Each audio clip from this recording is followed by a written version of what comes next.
Norton sur le droite lancé, le but, le deuxième but. Et là, eh bien, Bachmann est un peu coupable sur ce lancer de Late Marrow qui donc donne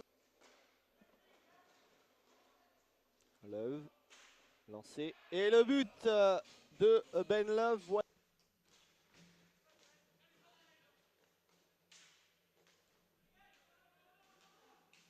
Snyder qui va au devant de ce palais, mais récupéré par les Britanniques et par Nathan Finney. Ben Love, il est passé, il s'est ouvert le chemin du but. Et le voici, le quatrième but de Ben Love. 4-0 Norton donc contre Lint. Les Britanniques sont... Bon, soyons prudents, il n'y a que 10 minutes de jouer, il en reste donc 30 à faire. Mais on voit difficilement comment les Suisses pourraient inverser la tendance. Et les Britanniques de Norton sont devant. Ouais, et ben la voici, la réduction du score. Elle est signée de Sivan Edry qui vient au rebond d'un palais errant devant Craig Bradfield. 10 minutes et 8 secondes et ça fait donc 4 très gros matchs du jour où là on attendra énormément de nos Tigres en espérant que Epion et avec le plus de sérénité possible, et ça ne peut passer que par le collectif. Mais on va parler d'une bonne boutade. Ouais, un petit peu. Bon, c'est l'esprit blaguette traditionnel FMT bon. de la boutade. Bon, ça va vous? Bah écoute, ça va, écoute. Direct sur l'antenne de la FMT.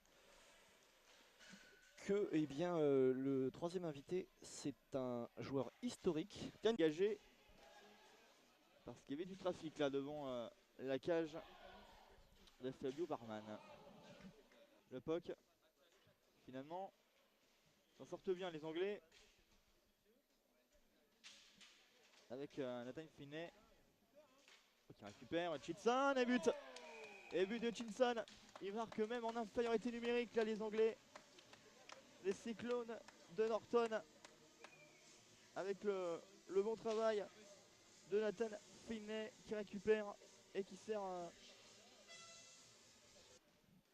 ces 3 points qui pourraient jouer au classement.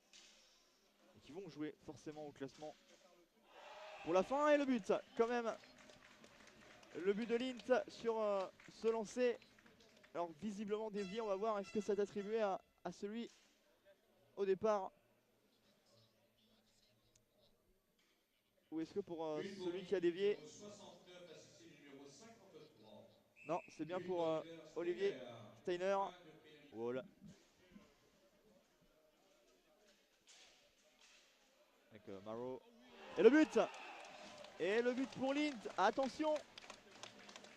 Norton peut-être en train de lâcher un petit peu dans ce match. Et Lint.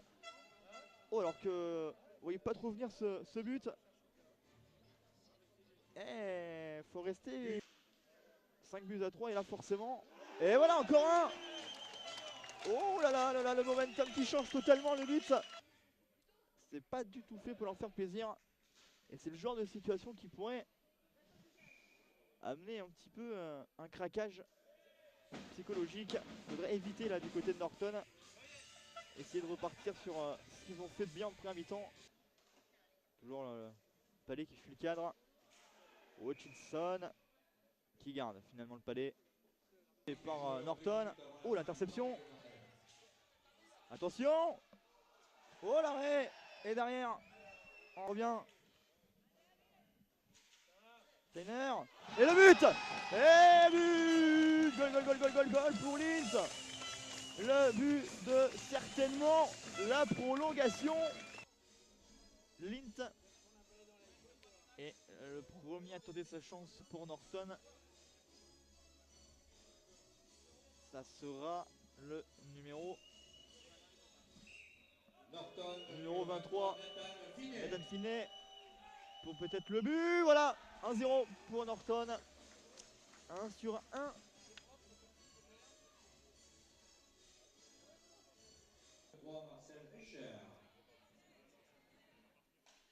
Allez, Escher face à Bradfield. Et c'est arrêté par le gardien britannique. Et Norton qui vraiment au bout du bout s'impose après la séance de tir au but. Ils auront mené 5-1 en deuxième mi-temps. Ils auront quelque peu craqué en fin de match. Et finalement, c'est au tir au but que les Anglais auront fait la décision et s'imposent donc dans cette rencontre. On va voir dans quelques instants, on vous tiendra au courant évidemment pour le classement et la deuxième place du groupe. Et dans quelques instants, on va évidemment voir ce très gros match entre Valladolid et l'équipe de Garges avec Yann Maillot au commentaire. Évidemment, on va se quitter quelques instants et on revient très vite ici à Rethel pour le choc de ce début de journée.